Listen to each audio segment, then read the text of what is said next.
I looked around recently and realized my room was literally overflowing with books. There are definitely worse problems to have, and as much as I would love to have my own library one day and just have hundreds of books, I'm unfortunately not in that phase of my life yet. So we're doing an unhaul. There's a mix of everything, genre-wise, and also if I've read them already or not. Some of them I've read, some of them I DNF, and some of them I still might read at some point, but if I do, I probably will just read them on my Kindle or listen to the audiobook. That's another thing I realized. I feel like I had so many random books that I was just kind of about, and there were so many books that I've read in the last few years that I loved that I don't have physical copies of, and I think I would rather just have a collection of books that I really enjoyed than just all these random books. But I think in the future, I'm just gonna read things on my Kindle or listen to the audiobook mostly, and then if I do like it, I'll buy a physical copy. And I already read mostly like that anyway, unless it's like a new release from an author I've already read or something like that, something I'm really excited about. This is not in order at all, I'm just gonna pull them from the stack. The first one is That Summer Feeling. This is a female-female romance set at a summer camp, and I did read the first few chapters of this, and it just felt very juvenile to me. I don't know, I just wasn't really into the writing style or like either of the characters, which I was really sad about because I was really excited to read this. It was one of my most anticipated releases of last year, I think it was. This is one maybe I'll like listen to the audiobook at some point, but I just haven't felt the desire to pick this one back up in like a year. So the next one is Ace of Spades. This is Gossip Girl meets Get Out. It's a YA mystery thriller. I did read it and enjoyed it. I think I gave it like 3.5 stars. I just honestly don't think I'll ever reread it, but I did enjoy it, and I do think this book has a lot of important things to say and the messages are really important. I think I'd rather just give it away and have someone else read it and enjoy it and maybe learn something from it. I don't feel like I really need it on my shelf. I think what I'm gonna do is take some of these. My neighbor, like literally around the corner, has a little free library now. I'm very excited because I've never been so close to one before. I also walked past it the other day and it was looking a little sad. So I think I'm gonna take some of these and fill up the little free library and do like a mix of different genres and stuff, and I think I'm gonna put this one in there. Next is actually a box set. It's the Shadow and Bone series. I read the first book, I think last year. It was like when the second season of the TV show was coming out. Rest in peace, by the way. Very sad. And I liked the first one. I don't know, I didn't really feel the desire to like keep reading them. Maybe because I watched the show first, so like maybe I just ruined it for myself. Now that the show's canceled, I am kind of sad. Like, should I read them and find out what happens? But honestly, I'll probably just listen to the audiobook. So I think I'm gonna get rid of these. And again, I just feel like this will have more value out in the world. Next is Mistakes Were Made. This is another female-female romance, and it's age gap, and the love interest is her best friend's mom. I did read the first few chapters of this one and DNF'd it. Not necessarily a hard DNF. I could see myself maybe giving this another chance, but I just wasn't really into it. I thought the trope of like friend's mom sounded really interesting. I ended up just feeling really bad for the friend and ended up just not really liking the trope. The next two have the same vibe, The Reunion and Birds of California. They're both about actors on TV shows, I believe. The synopses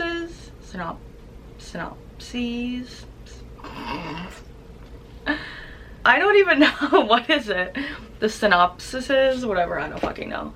Are both like exactly the same. Yeah, in this one they're like, they play brother and sister on the show, which is kind of weird, and they're like doing a revival of their TV show. And I think this one's the same thing. Yeah, it's the same thing. And this is actually a trope I really like. I've read a few books like this before, but these have both just been sitting on my shelf for like 2 years, and I have not really felt inclined to pick them up, so they're getting retired, unfortunately. They are really pretty though. This is why my room is a disaster all the time, because I'm like, should I keep this just because it's pretty? No, I have to be good.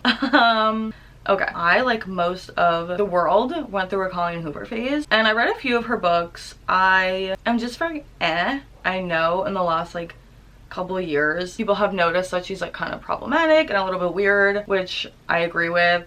And this is the only physical copy of hers I have, and I think I've just retired her as an author personally. I don't know, I read Verity. I thought Verity was pretty good. This one I thought was okay. I really didn't like Reminders of Him. The other one I read was Maybe Someday, which again was like okay. I just feel like I don't need to read any more Colleen Hoover probably. I was actually thinking though about reading this for a reading vlog and just like seeing how it holds up, because I read this right when I was starting to read adult books. I was sort of phasing out of like YA and fan fiction and like reading more adult stuff. So I kind of want to see if it holds up with like a fully formed frontal lobe. So I don't know, I kind of want to keep this into a reading blog. I can't decide. We'll see how I feel. I also like, I don't know, I just feel like she's been like video essayed to death. Like, is that really necessary? I don't know, so we'll see. Maybe I'll keep this just for a video and then get rid of it. The next group of books are from a phase I went through when I was like 20. Sort of the same thing as It Ends With Us. Like, I went through a phase, I think I was like 19 or 20, and so I was like out of high school, like, you know, I was kind of like, let me branch out from like YA romances and Divergent and stuff like that. So I bought a bunch of just fiction books, and I have learned that I'm just not the biggest fan of fiction books, and I don't really read them that much, and I probably will never read these, and I'm pretty sure I got them all off like thrift books anyway, so I'm not that upset about it. But we have The Wizard of Oz, a classic. I just have to be real with myself, like, I'm never gonna read this. The Circle, which I maybe started, I don't think I read the whole thing, and then I watched the movie, and the movie sucked. I was so sad because it had like the best cast ever, but it was so bad, and so it just put me off from probably ever reading this. The Devil Wears Prada. This is one of my favorite movies, so I got the book and it's sat on my shelf for 8 years. So again, like, I am probably never going to read this, so at some point you just have to throw in the towel, you know. This one I did read,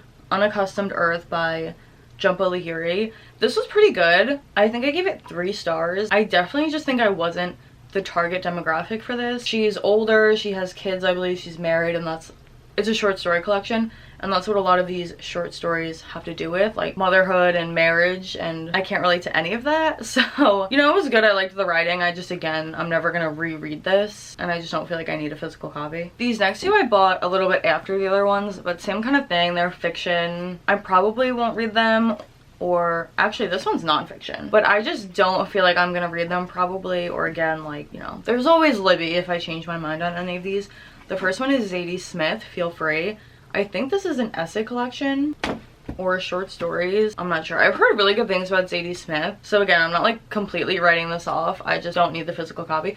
I also bought the large print versions of these on accident, which I don't need. So I'm gonna donate, and then hopefully someone who needs the large print can get use out of them. The next one is Dear America, Notes of an Undocumented Citizen. This is a nonfiction about immigration. I think, yeah, he was born in the Philippines, and it's just him talking about being an immigrant in America, so undocumented immigrant. So sounds really interesting, but again, large print, I don't really need. I'd rather give it to someone who actually needs it. And then there is always Libby. When in doubt, Libby is there. Next is a Christmas rom-com, Nick and Noel's Christmas Playlist. I started this and just wasn't really into it. I don't know, it was kind of giving cringe from what I remember. And I just don't feel like I need to have this. I also weirdly don't think I like Christmas books as much as I feel like I should. I love Christmas, I love rom-coms. I don't know, I feel like every year I try and read Christmas romances and I just don't end up liking them that much. So I probably like will never pick this back up. There's dust flying everywhere, it's so disgusting. I'm so sorry. Another nonfiction, The 2000s Made Me Gay. Great title. That's why I picked this out. I just saw it in Barnes & Noble and I was like, I'm sold. An essay collection. It's sort of memoir slash pop culture analysis. I read most of this. Oh, was this my bookmark? I read most of this. I think I only had like 2 essays left. I should just finish this, honestly. Like, I could probably finish this in like a half an hour, but I thought it was just okay. I feel like a lot of the references that she makes were very specific, and she's a little bit older than me. I think I looked it up. She's like 8 years older than me, so some of the references I got and I enjoyed. Like, I think there's a chapter on Glee. Perfect. Yeah, Harry Potter, Mean Girls, Disney Channel. Taylor Swift Made Me a U-Haul. I don't remember that one. So some of the references I really liked, but there were other ones that I wasn't into. Like, I've never seen Gossip Girl. There's a Gossip Girl one. I think there was one about the real world. I just felt like the essays were so specific that if you hadn't seen what she was talking about, I didn't get that much value out of them. And I remember thinking I wish it was either just a memoir or a pop culture analysis, because I felt like it was a little bit all over the place. Again, I'll donate it, and hopefully someone who is maybe a little bit older or has seen everything that she talks about will enjoy it more than I did. Stars Collide, another female romance. I don't know why I'm unhauling all of my sapphic romances, but this one was between 2 pop stars. Again, I normally like that trope, like famous people, but this one I just remember being so boring and just kind of childish. Like, I don't know, I think they were supposed to be like in their late 20s, early 30s or something. Actually, it might have been age gap. Yeah, I don't know, it just like felt kind of juvenile and just like kind of boring. I don't know. I just like wasn't the biggest fan. I think I read half of it. And I also realized after I bought the physical copy that I'm pretty sure this is on Kindle Unlimited and Audible for free. So kind of wasted my money there, but that's okay. It happens. I am never going to read this. Like, I think it's okay to admit I really don't ever see myself doing it. I mean, maybe I ordered it online and it came, and for some reason, like, I took it out of the box and was like, why did I buy this? I'm never gonna read this. And I was right, because that was like 2 years ago. I don't think I have it in me. I don't see myself ever reading all 800 pages. So I'd rather just give it a new home. Someone who will enjoy it and actually read it. If you don't know, this is like trauma in book form. I don't even know. I think they live in New York and it just follows them like throughout these years and childhood trauma, addiction, known as one of the saddest books ever. And I'm okay. I don't really feel like I need that in my life right now. The next two also have been sitting on my shelf for like 2 years and I have never once picked them up and like been interested in reading them. I don't know. So the first one's Betty. I think this is just fiction. I don't even know. A girl comes of age against the knife. I don't even know what that means. I've heard this is good. I just, again, like, I don't know, I don't really read that much fiction and it's just been sitting on my shelf. So Out of Love, this one actually sounds really interesting. I believe it's a romance told backwards. So it starts at their breakup and goes backwards to them falling in love. So really cool concept, but again, it's just been sitting on my shelf. So this is one, again, like, I'll just get from Livy if I find that I really want to read it. The next stack is all book of the month books. I've had book of the month for like a couple years now. You know, sometimes I've like skipped months or whatever, but I have a lot of book of the month books, so it's time to just clear some out, make room. First one is A Flicker in the Dark. This is a thriller about a girl whose father was a serial killer and then the killings start happening again even though he's in jail. This was good. I liked it. I think I gave it 4 stars. Again, I just probably won't ever reread this. I don't think I've ever reread a thriller because I feel like once you know what happens, like, what's the point? This is another one I think I'm gonna put in the little free library. Fine here. This one is about, I think, a girl. Yeah. A girl whose day job, like 9 to 5, is hell. She's like the front desk of hell, which sounds really interesting. But again, it just sat on my shelf for so long and I've never really picked it up and wanted to read it, so she's getting cut, unfortunately. But I have heard this is pretty good. So next is The Maidens by Alex Michaelides. Actually, also just recently read The Fury by him, which I probably will also get rid of, but honestly I'm just keeping it until I do my March wrap up. I'm sad about these because I really liked The Silent Patient and then I really didn't like The Maidens. This one's like dark academia vibes. They're all thrillers. Really didn't like it. I hated the ending. And then I really didn't like this one either. Like, I think I gave this one 2 stars and I just think Alex Michaelides is not for me, unfortunately, even though I did really like The Silent Patient. I just really was not a fan of these two and will definitely never reread them or probably give them to friends or anything, honestly. So, and then last we have romantic comedy. I was really excited for this one to come out and then it came out and it got kind of mixed reviews, like not the best reviews, and just from listening to people talk about it who have read it, I just don't really think I'm gonna like it that much.